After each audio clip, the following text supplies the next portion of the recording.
Troops from Russia's Wagner mercenary group are leaving the city of Rostov, the country's major military post, and the group's leader, Yevgeny Prigozhin, will now move to neighbouring Belarus. This is less than 24 hours after attempting a rebellion. Now, yesterday, Prigozhin, of course, called for a rebellion against the Russian army and the country's defense ministry. This prompted an address by President Vladimir Putin, who described Prigozhin's actions as treason. But the situation de-escalated after an intervention by Belarusian leader Alexander Lukashenko. For the latest now, we turn to SABC News correspondent Dasha Chernyshova, who's in Moscow, Russia, for us. Dasha, thank you for your time this hour. So what is the latest in relation to Wagner?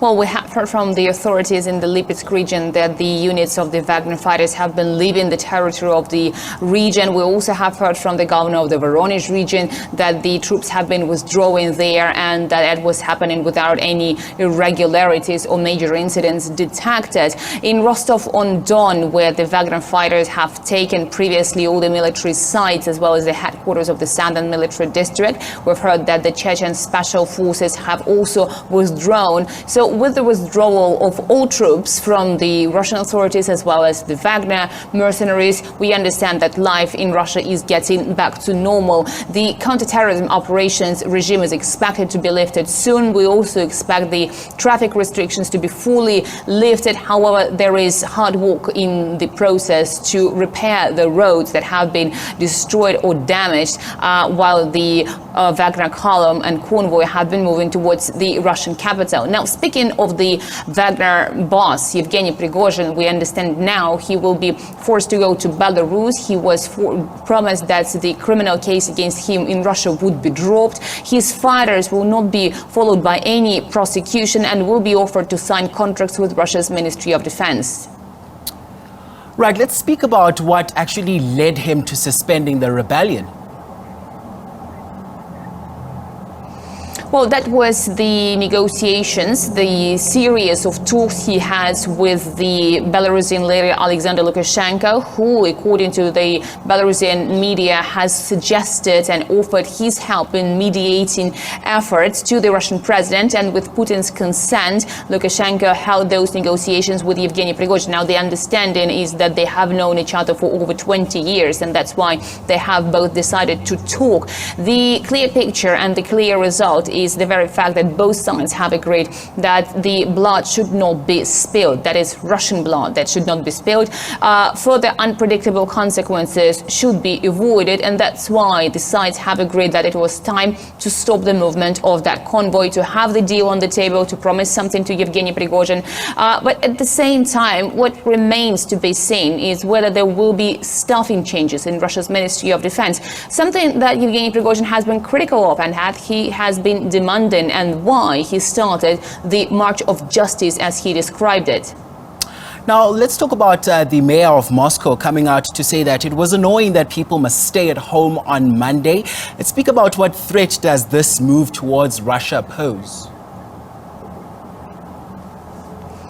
Well, indeed, as Moscow Mayor Sergei Sobyanin introduced the tougher regime and security measures in the Russian capital, that was the middle of the day when the convoy was on its way and getting closer towards the Russian capital. Monday is a non-working day now in Moscow. People will be able to take that time off, and certainly the counterterrorism regime, operations regime, is expected to be lifted too. But at the same time, the convoy has been turned around, so it is just too late to make Monday another working day, so that will remain in place. But of course, the challenges and the security measures that the Russian authorities have encountered are unprecedented. They have not seen anything of that scale for years, especially this generation of Russians and Muscovites. So certainly that is something new, and the heavy armor has not been seen in the streets of the Russian capital except on the 9th of May, which is the Victory Day.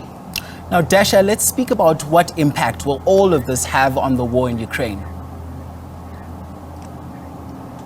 Well, the Russian authorities insist that this will not have any impact on the ongoing special military operation in Ukraine. That's according to the Kremlin spokesperson Dmitry Peskov. Yevgeny Prigozhin, as he was posting videos from the southern military district headquarters on Saturday, was saying also that the work of the Russian army in the area of the so-called special military operation is not interrupted. He was saying that the assault aviation was still carrying out the tasks, the combat tasks that have been set to them. So it is unlikely, according to the Russian authorities, to have an impact. But at the same time, Russia's Ministry of Defense, from the early hours since this scandal erupted, has been warning Yevgeny Prigozhin and Wagner fighters against destabilizing the situation within Russia, saying that would play to the advantage of the Ukrainian side. And we've heard that the Ukrainian side was using this time to regroup in the area of Bakhmut. Also, Russia's foreign ministry spokesperson Maria Zakharova has warned the Western countries against using this turmoil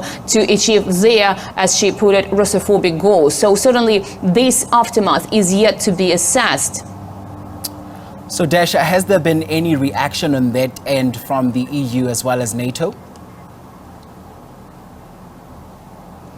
Well, absolutely. We understand the Western countries have been following the developments in Russia, and we've heard that Ukraine was following those developments very closely. Any destabilization in Russia is believed to be to the advantage of the Western countries. And the Russian president as well has been saying very clearly that that was not the right time to start the rift within the Russian Federation, because the country, according to him, was in a fight for its very existence with the Western countries that have started, as the Russian president has put it, a hybrid war against Moscow.